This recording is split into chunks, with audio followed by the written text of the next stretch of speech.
안녕하세요. 버국식의 잡토크. 오늘은 고등학교 현직 선생님을 모시고 요즘 이제 임용고시 합격이 정말 어렵다고 하는데요. 이제 어떻게 준비를 하고 고등학교 선생님이 되셨는지 알아보는 시간을 갖도록 하겠습니다. 현직 고등학교 선생님을 모셨습니다. 안녕하세요. 안녕하세요. 예, 선생님 이 바쁜데 시간 내주셔서 너무 감사드립니다. 예.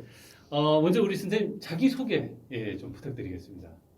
네, 안녕하세요. 음. 바구식 잡토크에 이번에 고등학교 선생님으로 나오게 된 김태은입니다. 저는 올해 임용이 돼서 솔터고등학교에서 수학을 가르치고 있고요. 아무래도 처음으로 이제 현장에서 교직 생활을 하는 만큼 열심히 하고 있습니다. 수학이라면 굉장히 좀 어렵게 느껴지는데요. 선생님 합격하셨을 때는 경쟁률이 몇 대 몇이었나요, 그러면? 저 경쟁률은 13에서 14 정도였어요. 네, 그 경쟁률을 뚫고 합격했을 때 기분은 어떠셨어요? 너무 좋았어요. 정말 개인적으로 제 와이프가 수학을 전공하고 임용고시를 몇 차례 좀 봤었는데 쉽게 안 됐거든요. 그래서 정말 이렇게 쉽지 않은 시험이구나라는 생각을 좀 많이 했었던 그런 기억이 있습니다. 많은 분들이 이제 고등학교 선생님은 어떻게 될까 이렇게 좀 궁금해하시는 분들이 계시는데 고등학교 선생님은 어떻게 되는 건가요? 고등학교 선생님이 되려면 네. 그 임용고시를 볼 수 있는 자격증이 필요한데요. 그 교원 자격증을 받으려면 사범대에 진학하는 방법이 있고, 만약에 사범대를 진학하지 않으셨으면 교육대학원에 진학하는 방법이 있습니다. 지난번에 초등학교 선생님께서 나오셔서 말씀을 해주셨는데, 이게 중고등학교 선생님은 교대랑 다르게 자격증을 딸 수 있는 방법이 교육대학원이라고 해서 초등학교보다는 되게 다양하거든요. 그래서 조금 나이가 있으신 분들도 교육대학원을 통해서 도전하시는 분들이 많습니다. 사범대를 진학하거나 아니면 교육대학원을 진학한 이후에 임용고시를 이제 보게 되는 것이죠. 임용고시는 어떻게 일반적으로 준비를 하게 되나요?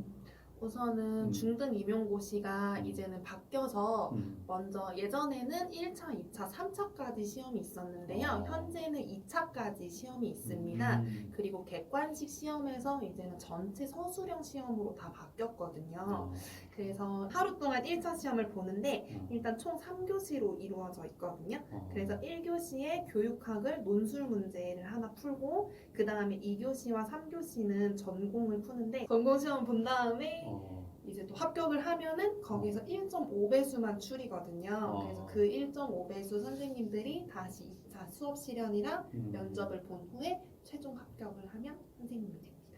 그럼 1차 시험은 서술형? 네. 객관식이 아니고요? 네. 교육학은 다 하나의 논술 형태로 나와 있어서 큰 문제가 하나 주어지고 거기에 이제 4가지 문제에 대해서 저희가 서술을 하는 건데요. 예. 그래서 서론, 본론, 결론을 다 형식에 맞춰서 써야 되기 때문에 좀 글 쓰는 연습이 필요하고요. 또 전공 수학도 마찬가지로 객관식이 아니라 전체가 다 서술형이기 때문에 정리를 정확하게 쓰는 방법이랑 그 다음에 수식이나 이런 것들을 명확하게 쓰는 방법 이런 것들을 좀 더 보고 있습니다. 예.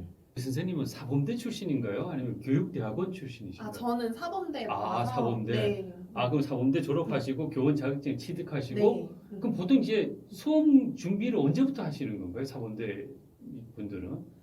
우선 수업 준비는 1학년 때부터 거의 이루어지기는 하는데 본격적으로 뭐 실연 준비라던가 아니면은 뭐 수업 교재 연구라고 해서 교과서를 분석하는 거는 저희 학교를 기준으로 하면은 3학년 때부터 했습니다. 그러면 일단은 기본적으로 1학년 들어가자마자 이제 임용고시를 목표로 하시네요. 대부분 분들이. 그러면 이제 대학 진학을 준비하시는 분들 같으면 이제 그 고등학교 선생님을 준비하실 생각이 있으신 분들 같으면 사범대 진학을 추천하세요? 아니면 나중에 이제 뭐 교육대학원 진학을 추천하세요? 개인적으로 어떻게? 저는 꿈이 처음부터 중고등학교 교사가 목표다라고 하시는 분들은 당연히 교육대학원보다는 사범대를 추천합니다. 왜냐하면 교육대학원을 가게 되면은 일단 자격증이 있어야지 시험을 볼 수 있는데 사범대는 4년이 지나면 바로 볼 수 있잖아요. 그런데 교육대학원 같은 경우에는 대학도 다 나와야 되고 그 다음에 2년 반을 더 시간을 들여서 공부를 한 다음에 이제 시험을 보게 되는 거니까 좀 시간에 있어서의 로스도 크고요. 그렇기 때문에 먼저 결심을 했으면은 사범대를 진학하는 게 더 목표로 좋지 해서. 않을까. 네. 예. 아까 이제 1차와 2차로 이제 나눠진다고 네. 하셨는데 1차는 어떤 과목들이 있는 건가요?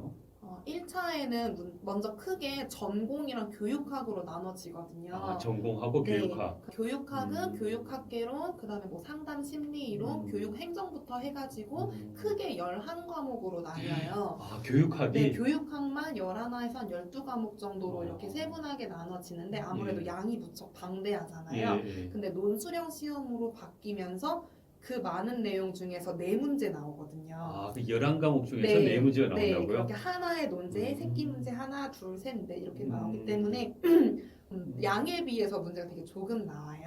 아. 네, 그래서 뭐 학교 다닐 때 뭐 교육학을 뭐 많이 공부했더라도 네. 거의 대부분의 임용 준비하는 학생들은 좀 압축된 강의랑 그런 게 필요하기 때문에 학원을 좀 많이 다니고요. 교육학은 좀 학원이랑 그다음에 학원 강사의 교재, 그다음에 역대 기출 문제에서 주제를 몇 개 추려가지고 네, 많이 공부합니다. 그리고 이제 전공 같은 경우에는 각자의 전공에 따라서 공부를 하면 되는데 예. 그 시험 점수의 비중이 예. 교육학은 20점이고 그 다음에 전공은 80점이에요. 아, 그게 합산되는 건가요? 네, 그렇게 해서 1차 점수가 합산이 되는 건데 아무래도 교육학보다는 전공 점수의 비중이 훨씬 크거든요. 그렇죠. 예. 그렇기 때문에 아무래도 사범대 학생들은 교육학도 물론 공부를 해야 되지만 좀 전공 공부에 비중을 두는 것이 더 중요합니다. 아, 그럼 우리 선생님은 이게 전공에 대한 준비는 언제부터 하셨어요?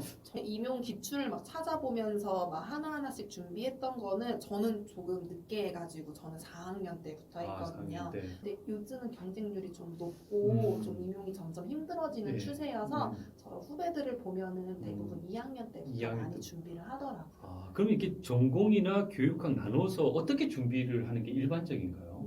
우선 학교에서 얼마나 그 준비를 해주냐에 따라서 다르거든요. 예를 들어 뭐 국립대학교나 교원대 같은 경우에는 사범대 시스템이 워낙 잘 돼 있고 선배들도 많기 때문에 학교에서 뭐 자체적으로 모의고사를 출제해 주실 수도 있고 그 다음에 뭐 학원 강의 같은 걸 이제 학교에서 좀 무료로 제공을 해준다든지 이런 여러 가지 혜택이 있는 경우가 있어요. 그럴 때에는 무엇보다도 학교 커리큘럼에 따라가는 것이 제일 좋고 선배들한테 도움을 받는 게 제일 좋은데 그냥 일반 사범대 같은 경우에는 인원이 무척 작거든요. 네. 한 과에 한 20명, 많아봤자 한 25명 정도 이렇게 돼서 그런 경우에는 노량진으로 많이 가고 근데 학교에 있을 때는 아무래도 학교 도서관에 고시 준비반 같은 게 있잖아요. 네. 그래서 그런 고시 준비반 같은 걸 활용해도 좋고 학원도 한두 번 다녀봐서 좀 감을 익히는 것도 임용에 빨리 합격하는 데 도움이 될 것 같아요. 그럼 이제 전공이나 교육학 모두 이제 학원을 좀 이용하는 것이 좀 필요하다는 입장이신 건가요? 저는 올해는 안 다녔고요.